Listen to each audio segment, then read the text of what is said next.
هر نوع موسیقی او را میگرخاند، حتی از نوع از صدها فیلتر عبور کرده‌اش.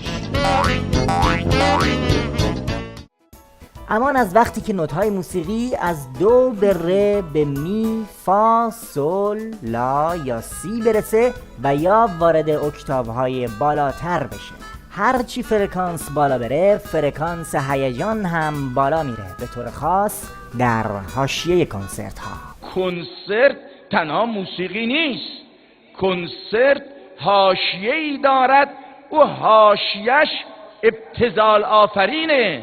ای که یه مرتبه یه عده فریاد میکشن، کف میزنن، سوت میزنن، اظهار هیجان میکنن، این یه شکلی از گناه و این هیجان یه شکلی از غضب خداست.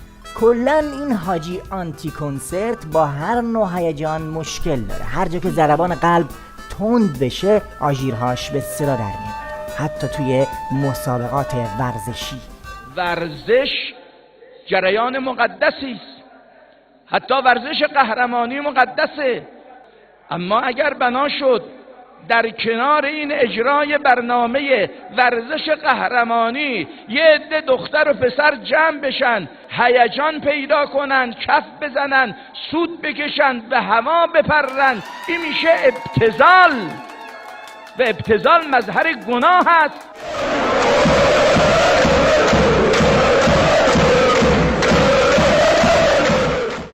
با این حساب مسابقات المپیک هم به مظاهر گناه پیوست. حالا فکر نکنید وقتی این بوفالای نظام با هیجان و کنسرت مخالفت میکنه خدایی نکرده بحث کنسرت متالیکا یا رولینگ استونزه. نه، کنسرت های لغو میشه که وزارت ارشاد بهشون مجوز داده. تو رو به خدا شما یکم هیجانش رو نگاه کنید. نصیب رگم دشنه می شود، واقعا هیجانت تو حلقم. زخمی سربلند بحران ها، بله حتی همینم لغو شده.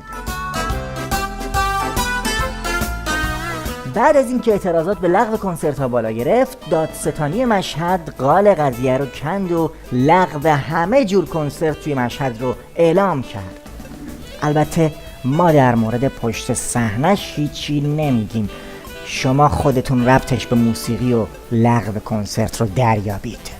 دادستان مشهد برگزاری کنسرت در خراسان رضوی را تا اطلاع ثانوی ممنوع کرد. آخه نمیشد دادستان محترم مشهد رو یک سمت دیگه‌ای قرار داد تا مردم عزیزمون سر شام یا کنار بچه‌شون صحنه تاب خوردن چند تا اعدامی رو نبینن؟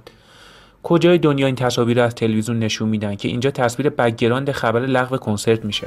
حالا لغو کنسرت یه طرف، ملت از کوره در رفته از دست آخوندا یه طرف، تا اونجا که علم الهدا دوباره اومد به صحنه که چه خبره؟ معلومه نمیذاریم کنسرت بذارن، همینه که هست. اینجا شهر گردشگری نیست که هی مرتب مراکز تفریحی درست کنن. کنار گنبد امام رضا نمیشه کنسرت برقرار بشه، خلاف حیثیت و هویت این شهره. تو کنسرت میخوای مشهدی نباش، برو جای دیگه زندگی کن. البته هموطنای ما که منتظرن این آخوندا از این اظهار لحیه ها بکنن تا اونام ریششون رو دود بدن، اینجام کوتاهی نکردن و فضای مجازی رو پر کردن از این حرفایی که میشنویم. دولت خراسان در خراسان یعنی علم الهدا اعلام کرد مشهد مال ماست، به هیچ کی هم نمیدیم، کسی هم که دوست نداره هری. علم الهدا یک تنه در حال جابجایی مرزهای تندروی و تحجره. علم الهدا اگه دست خودش بود که میداد دور مشهد و خندق بکنن و هر کی نیت زیارت نداشت رو بندازن تو چاله. علم الهدا گفته ایجاد کمپین برای برگزاری کنسرت در مشهد لشکرکشی مقابل امام رضاست، اما کاسبی چند هزار میلیاردی از آستان قدس رفاقت با امام رضاست. یه صندوق درست بشه و نصف پول بلیطای کنسرت رو بریزن توش واسه آستان قدس، مشکل علم الهدا حل میشه. این که علم الهدا با نصف پولای کنسرت ها راضی بشه یه شوخی بود، چون همونطور که توی این فیلم میبینید یارو خودشو یه پا سلطان میدونه.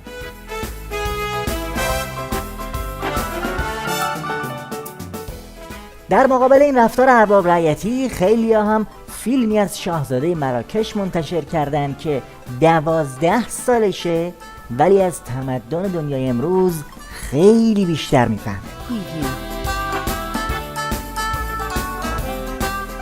البته در این که علم الهدا خودش توی این صحنه هیجان زده شده شکی نیست، ولی اگه یکی توی این صحنه میزان هیجان علم الهدا رو اندازه بگیره باید بگه این میشه ابتذال و ابتذال مظهر گناه است.